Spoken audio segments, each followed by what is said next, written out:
I'm the answer to your every cry, solution for the way behind. I bring to you the news. Angikubingelele egameni likaJesu kuphi lapho ukhona khona ukufuleke nalelithuba lelihle lekulalela iRhapsody yemaqiniso lebhalwe ngumfundisi Chris Oyakhilome DSC lamuhla ngilesine tilishumi nemfica enyangeni ya February 2026. Umfundisi usifundisa ngesihloko lesithi budlelwane lobuchubekako namoya.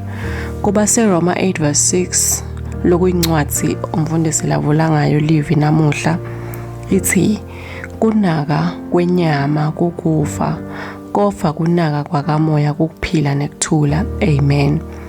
Umfundisi uthi etikhatsini letinyenti bamfu bayadlubulunzela kuba nebudlelwane namoya longcwele ngoba bahlale baphila basukela etingcoveni tabo.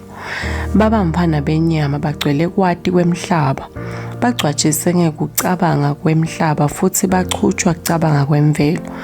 Kani liBhayibheli lithi kunaka kwenyama kukufa kodwa kunaka kwakamoya kukuphila nekuthula. Amen. Uma kukhona lokufanele kuhlale kukhona ngawe kuphila ebudlelwaneni lobuchubekako namoya longcwele, ubone bumfu bakhe, ukhulume naye futhi uhambe naye onke emalanga. 2 Corinthians 13:14 uthi umusa weNkosi Jesu Kristu nelithambo laNkulunkulu nebudlelwane bamoya longcwele akube nani nonke. Amen. Khuluma neNkosi njalo njalo, ungathandazi uma kunalokudingako kuphela. Kunaloko gcina lobudlelwane belithambo lobuchubekako emkhathini wamoya wakho kanye newakhe. Lobudlelwane ngukona akufisa kugcine kuphila. 1 Corinthians 1:9 uthi wethembekile uNkulunkulu lo watinibitela ebudlelwaneni nemvuthana yakhe Kristu inkosi yethu. Budlelwane kukhulumisana, kuhlanganyela, kunatha kanye. Kusuka kuGenesis kuya kuSambulo sithola ukuthi uNkulunkulu uyakhuluma. Wakhuluma indalo yavela, wakhuluma na-Adam, kuNoah, ku-Abraham, kuMose, kubaprofethi kanye nangemvuthana yakhe Jesu Kristu, nalamuhla ngelivi lakhe kanye nangamoya longcwele solo uyakhuluma. Ngakho-ke funza kulalela futhi uphemvule ngebudlelwane beliqiniso. Leyo yimpilo kumoya. Haleluya.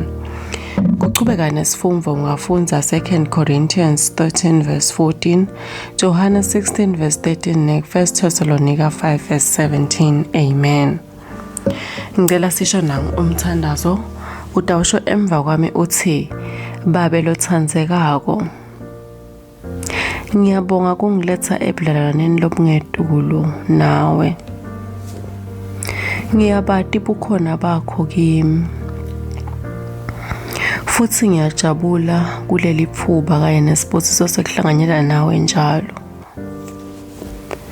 Ngaloko kuhlanganyela lokho ngiyacondziswa, ngiyaqiniswa futhi ngiyakhuthateka kuphila lempilo lephakeme kuKristu. Futhi ngifeza lokuhlosiwe ngami. Egameni likaJesu Kristu. Amen. Siyakumema kwekuthi wende Jesu Kristu inkosi yempilo yakho ngekuthandaza kanje. Nkosi uNkulunkulu, ngiyakholelwa ngayo yonke inhliziyo yami enkosini Jesu Kristu, imvuthana yaNkulunkulu lophilako. Ngiyakholwa wangifela nekuthi uNkulunkulu wamvusa kulabafile. Ngiyakholwa uyaphila lamuhla. Ngiyavuma ngemlomo wami ukuthi Jesu Kristu uyinkosi yempilo yami. Kusukela lamuhla ngayena ngeligama lakhe nekuphila lokuphakatha ngidelwe kabusha. Ngiyabonga Nkosi ngekusindisa impilo yami. Nyalo sengumfana kaNkulunkulu. Haleluya. Siyakubongela Nyalo sewumfana kaNkulunkulu.